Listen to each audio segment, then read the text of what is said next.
পাকিস্তানের অস্তিত্ব এখন এক চরম সংকটের মুখে দাঁড়িয়েছে। একদিকে দেশে ভয়াবহ ওয়াটার ক্রাইসিস বা জলসংকট, আর অন্যদিকে ভারতের এক অত্যন্ত কড়া এবং ঐতিহাসিক পদক্ষেপ, যার ফলে আন্তর্জাতিক মঞ্চে আক্ষরিক অর্থেই কান্নাকাটি শুরু করেছে পাকিস্তান। ভারতের একটিমাত্র সিদ্ধান্তে কিভাবে পাকিস্তানের সম্পূর্ণ ওয়ার্ল্ড অর্ডার ভেঙে পড়ার উপক্রম হয়েছে এবং কিভাবে তারা এখন বিশ্বের অন্যান্য দেশের কাছে হাত জোড় করে সাহায্য চাইছে, সেটাই আজকের সবচেয়ে বড় জিওপলিটিক্যাল ঘটনা। নমস্কার, আমি সুশোভন। আপনারা দেখছেন আপনাদের প্রিয় চ্যানেল অদ্ভুত অথচ বাস্তব। শুরুতেই আজকের মূল খবরের দিকে নজর দেওয়া যাক। পাকিস্তান সম্প্রতি তাদের রাজধানী ইসলামাবাদে একটি ইন্টারন্যাশনাল কনফারেন্স বা আন্তর্জাতিক সম্মেলনের আয়োজন করেছিল। এই সম্মেলনের মূল বিষয় ছিল ইন্দাস ওয়াটার ট্রিটি বা সিন্ধু জল চুক্তি। কিন্তু এই সম্মেলনের আড়ালে তাদের উদ্দেশ্য ছিল ভারতের বিরুদ্ধে আন্তর্জাতিক মহলে নালিশ করা। পাকিস্তানের বর্তমান নেতারা, বিশেষ করে তাদের ডেপুটি প্রাইম মিনিস্টার ইশাক দার এবং পিপলস পার্টির নেতা বিলওয়াল ভুট্টো প্রকাশ্যেই আন্তর্জাতিক সম্প্রদায়কে রীতিমতো হুমকি দিতে শুরু করেছেন। তাদের দাবি, ভারত যদি অবিলম্বে সিন্ধু জলচুক্তি বা ইন্দাস ওয়াটার ট্রিটি পুনরায় সম্পূর্ণভাবে কার্যকর না করে, তাহলে পুরো ওয়ার্ল্ড অর্ডার বা বিশ্ব ব্যবস্থা ভেঙে পড়বে। পরিস্থিতি এতটাই সঙ্গীন যে পাকিস্তান এখন জলসংকট আর অভ্যন্তরীণ বিদ্রোহ সামলাতে না পেরে ভারতের দিকে আঙুল তুলে নিজেদের ব্যর্থতা ঢাকার মরিয়া চেষ্টা করছে। এখন স্বাভাবিকভাবেই আপনাদের মনে বেশ কিছু প্রশ্ন জাগছে। প্রথম প্রশ্ন, পাকিস্তান হঠাৎ করে কেন এই ইন্দাস ওয়াটার ট্রিটি নিয়ে এত ভয় পেয়ে গেল? দ্বিতীয় প্রশ্ন, পার্মানেন্ট কোর্ট অফ আরবিট্রেশন বা পিসি এর মতো আন্তর্জাতিক মঞ্চের সিদ্ধান্তকে ভারত যখন আক্ষরিক অর্থেই ছুঁড়ে ফেলেছে, তখন পাকিস্তানের কাছে আর কি কি রাস্তা খোলা আছে? তৃতীয় প্রশ্ন, বিলওয়াল ভুট্টোর মতো নেতারা যখন একে অ্যাক্ট অফ ওয়ার বা যুদ্ধের সামিল বলে ঘোষণা করছেন, তখন পাকিস্তানের আসল সামরিক ও অভ্যন্তরীণ অবস্থা ঠিক কেমন? এবং সবচেয়ে গুরুত্বপূর্ণ প্রশ্ন, এই পুরো পরিস্থিতিতে গ্লোবাল জিওপলিটিক্স বা ভূরাজনীতিতে ভারতের অবস্থান কতটা শক্তিশালী হলো? আজকের এই সম্পূর্ণ ভিডিওটি আমরা এই প্রত্যেকটি প্রশ্নের গভীরে গিয়ে একদম নিটল বাস্তব তথ্যগুলো বিশ্লেষণ করব। এই ভিডিওটি শেষ পর্যন্ত মনোযোগ দিয়ে দেখুন, কারণ আজকের অ্যানালিসিসে অনেক অজানা তথ্য উন্মোচিত হতে চলেছে। চলুন শুরু করা যাক পাকিস্তানের সেই বহুচর্চিত ইন্টারন্যাশনাল কনফারেন্স নিয়ে। স্ক্রিনে আপনারা যে খবরটি দেখছেন, এর হেডলাইনে পরিষ্কার লেখা আছে, Pakistan's water panic deepens, desperate Islamabad warns world order will collapse over Indus water treaty. অর্থাৎ পাকিস্তানের জলের আতঙ্ক এতটাই গভীর হয়েছে যে মরিয়া ইসলামাবাদ বিশ্ব ব্যবস্থা ভেঙে পড়ার ওয়ার্নিং দিচ্ছে। ইসলামাবাদে আয়োজিত এই সম্মেলনের নাম দেওয়া হয়েছিল দ্য ইন্দাস ওয়াটার ট্রিটি, এ কি instrument for piece and regional stability. কিন্তু নামটা যতই গালভরা হোক না কেন, ভেতরের অবস্থা সম্পূর্ণ ফাঁপা। পাকিস্তানের ডেপুটি প্রাইম মিনিস্টার ইশাক দার, যার পাকিস্তানের রাজনীতিতে নিজস্ব কোনো বিশেষ প্রভাব নেই, তিনি এই সম্মেলনে দাবি করেছেন যে জলকে কখনো উইপনাইজ বা অস্ত্র হিসেবে ব্যবহার করা উচিত নয়। তার মতে ভারত জলকে অস্ত্র হিসেবে ব্যবহার করছে এবং ভারতের এই পদক্ষেপ নাকি সম্পূর্ণ ইল্লিগাল।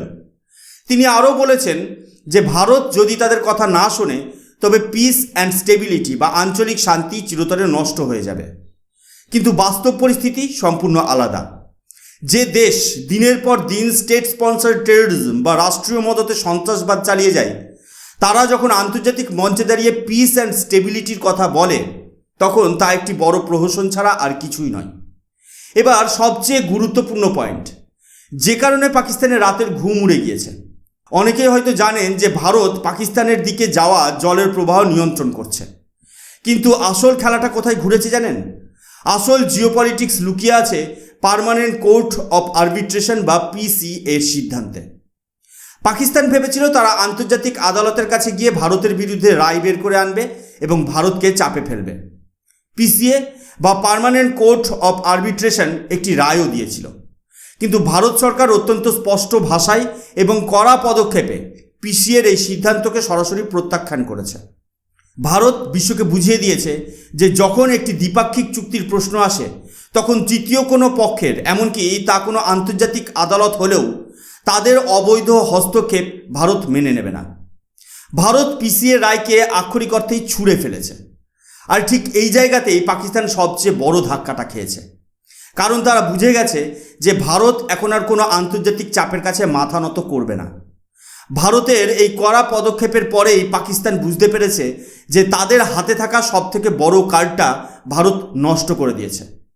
পিসিএর রায় ভারতের কাছে কোনো গুরুত্বই রাখল না, আর এটাই পাকিস্তানের বর্তমান প্যানিক বা আতঙ্কের মূল কারণ। পাকিস্তানের এই হতাশা তাদের নেতাদের কথাবার্তাতেই পরিষ্কার। স্ক্রিনে দেখুন, দ্য টাইমস অফ ইন্ডিয়ার এই হেডলাইনে বলা হচ্ছে, peace and dignity not submission, Bilawal Bhutto's fresh warning to India over Indus water treaty. Bilawal Bhutto, যাকে পাকিস্তানের রাজনীতিতে অত্যন্ত অপ্রাসঙ্গিক বা ইরেলিভেন্ট বলে মনে করা হয়, তিনি হুঙ্কার দিয়েছেন যে ভারতের এই জল আটকানোর পদক্ষেপ নাকি সরাসরি অ্যাক্ট অফ ওয়ার বা যুদ্ধ ঘোষণার সামিল। তিনি বলেছেন যে পাকিস্তান নিজের অধিকার রক্ষার্থে চরম পদক্ষেপ নিতে পারে এবং তারা মাথা নত করবে না। কিন্তু বাস্তবটা কি? বাস্তব হলো, পাকিস্তান যদি সত্যি একে অ্যাক্ট অফ ওয়ার বলে মনে করে, তবে তারা যুদ্ধ করছে না কেন? উত্তরটা অত্যন্ত সোজা। তাদের সেই সামরিক এবং অর্থনৈতিক ক্ষমতাই আর অবশিষ্ট নেই। যে দেশ সম্প্রতি আফগানিস্তানের মতো একটি সদ্য গঠিত শক্তির কাছে বর্ডারে মার খাচ্ছে, যে দেশ 1971 সালে ভারতের কাছে 93,000 সৈন্য নিয়ে হাঁটু মুড়ে আত্মসমর্পণ করেছিল, তাদের মুখে এই অ্যাক্ট অফ ওয়ার কথাটা শুনলে হাস্যকর মনে হয়। বিলোওয়াল ভুট্টো মূলত তার নিজের দেশের সাধারণ মানুষকে, বিশেষ করে সিন্ধ বা বালুচিস্তানের জনগণকে বোকা বানানোর জন্য এই ধরনের বড় বড় কথা বলছেন। কারণ তিনি জানেন পাকিস্তানের সাধারণ মানুষ যখন জলের কষ্টে ভুগবে, তখন তাদের সামলানোর জন্য এই ধরনের ভারত বিরোধী সেন্টিমেন্ট বা মিথ্যা জাতীয়তাবাদের জিগির তোলা ছাড়া তাদের আর কোনো উপায় নেই। পাকিস্তানের এই ভয়ের পেছনে আরও একটা বড় প্রাকৃতিক কারণ রয়েছে, আর তা হলো ক্লাইমেট চেঞ্জ এবং সুপার এলনিনোর প্রভাব। আপনারা নিশ্চয়ই খবরে দেখেছেন যে সম্প্রতি ইউরোপে কি ভয়াবহ হিটওয়েভ বা তাপপ্রবাহ চলছে। জার্মানির মতো দেশে তীব্র গরমে ট্রাফিক লাইট গলে যাওয়ার মতো ঘটনাও সামনে এসেছে।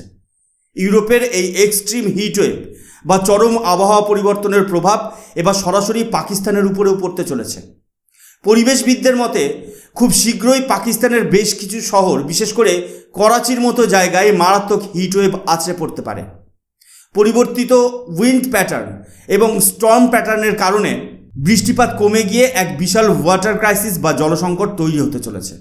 ঠিক এই সময়ে যখন তাদের সবচেয়ে বেশি জলের প্রয়োজন, তখন ইন্দাস ওয়াটার ট্রিটির অধীনে ভারত যে কড়া অবস্থান নিয়েছে, তা পাকিস্তানের ইকোনমি এবং কৃষিকাজকে সম্পূর্ণ পঙ্গু করে দিতে পারে। ফুড সিকিউরিটি, ইকোনমিক ডেভেলপমেন্ট এবং এনভায়রনমেন্টাল সাস্টেনেবিলিটি, এই সবকটি দিক থেকেই পাকিস্তান একটি কমপ্লিট কোলাপস বা সম্পূর্ণ ধ্বংসের দিকে এগিয়ে যাচ্ছে। এখন প্রশ্ন হলো, ভারত কেন ইন্দাস ওয়াটার ট্রিটিকে কার্যত সাসপেন্ড করে রেখেছে? দ্য হিন্দুর এই রিপোর্টে দেখা যাচ্ছে পাকিস্তানের ডেপুটি পিএম বলছেন চুক্তিটি নাকি এখনও ভ্যালিড এবং বাইন্ডিং, কিন্তু তারা চুক্তির মূল শর্তগুলো নিজেরাই ভাঙে। ভারত এই চুক্তি বাতিল এবং সাসপেন্ড করার সিদ্ধান্ত কোনো সাধারণ কারণে নেয়নি।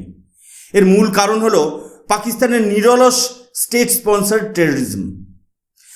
ভারত পরিষ্কার জানিয়ে দিয়েছে, জল এবং সন্ত্রাসবাদ একসঙ্গে বইতে পারে না। আপনারা নিশ্চয়ই জানেন পেহেলগাম বা পুলওয়ামার মতো মারাত্মক জঙ্গি হামলাগুলোর পেছনের মূল চক্রী কারা। সম্প্রতি পেহেলগাম হামলার মূল চক্রীকে পাকিস্তানের মাটিতে প্রকাশ্যে ঘুরতে দেখা গেছে। পাকিস্তান সরকার তাদের বিরুদ্ধে আজ পর্যন্ত কোনো আইনি ব্যবস্থা নেয়নি। যে দেশ আপনার দেশের সাধারণ মানুষ এবং সেনাদের রক্ত ঝরাচ্ছে, আপনি কেন সেই দেশকে নিজের ভাগের জল বিনা বাধায় দিয়ে দেবেন? ভারত সরকার এবার সেই পুরনো নীতি থেকে বেরিয়ে এসেছে। ভারত পরিষ্কার করে দিয়েছে যে যতক্ষণ না পাকিস্তান তাদের মাটি থেকে সন্ত্রাসবাদের শিকড় উপড়ে ফেলছে, ততক্ষণ পর্যন্ত ভারত তাদের কোনো রকম ছাড় দেবে না। আর ভারতের এই জিরো টলারেন্স নীতির কারণেই পাকিস্তান আজ দিশেহারা হয়ে ইন্টারন্যাশনাল কমিউনিটির কাছে ছুটে বেড়াচ্ছে। এই জলসংকট এবং ভারতের কড়া অবস্থানের পাশাপাশি পাকিস্তানের অভ্যন্তরীণ অবস্থাও আজ বিস্ফোরণের মুখে। আপনাদের মনে করিয়ে দিই, পিওকে বা পাক অধিকৃত কাশ্মীরের সাধারণ মানুষ রাস্তায় নেমে পাকিস্তানের বিরুদ্ধে চূড়ান্ত বিদ্রোহ ঘোষণা করেছে। তারা পরিষ্কার জানিয়ে দিয়েছে যে তারা আর পাকিস্তানের অংশ থাকতে চায় না। সেখানে আজ স্বাধীনতার ডাক দেওয়া হচ্ছে। এই অবস্থা বালুচিস্তান এবং খাইবার পাখতুনখোয়াতেও। আফগানিস্তানের সঙ্গে তাদের সম্পর্ক তলানিতে এসে ঠেকেছে এবং প্রায় যুদ্ধের পরিস্থিতি তৈরি হয়েছে। দেশের ভেতরে যখন এই মাত্রায় বিদ্রোহ চলছে, অর্থনীতি যখন পুরোপুরি দেউলিয়া, তখন একটি ওয়াটার ক্রাইসিস পাকিস্তানের কফিনে শেষ পেরেক পুঁতে দিতে পারে। ভিলোভাল ভুট্টো বা ইশাকদার খুব ভালো করেই জানে যে ভারত যদি জলের প্রবাহ সম্পূর্ণ আটকে দেয় বা নতুন প্রজেক্ট তৈরি করে জল নিয়ন্ত্রণ করে, তবে পাকিস্তানের সিন্ধ এবং পাঞ্জাব প্রদেশের কৃষিকাজ শেষ হয়ে যাবে।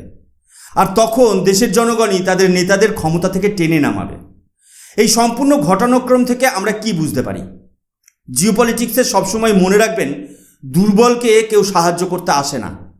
পাকিস্তান ইরানকে দেখে শিখতে চেয়েছিল যে কিভাবে আন্তর্জাতিক মহলকে ভয় দেখিয়ে নিজেদের কাজ হাসিল করতে হয়, কিন্তু তারা এটা বুঝতে ব্যর্থ হয়েছে যে গ্লোবাল স্টেজ বা বিশ্বমঞ্চে পাকিস্তানের কোনো নিজস্ব ক্রেডিবিলিটি বা গ্রহণযোগ্যতা নেই।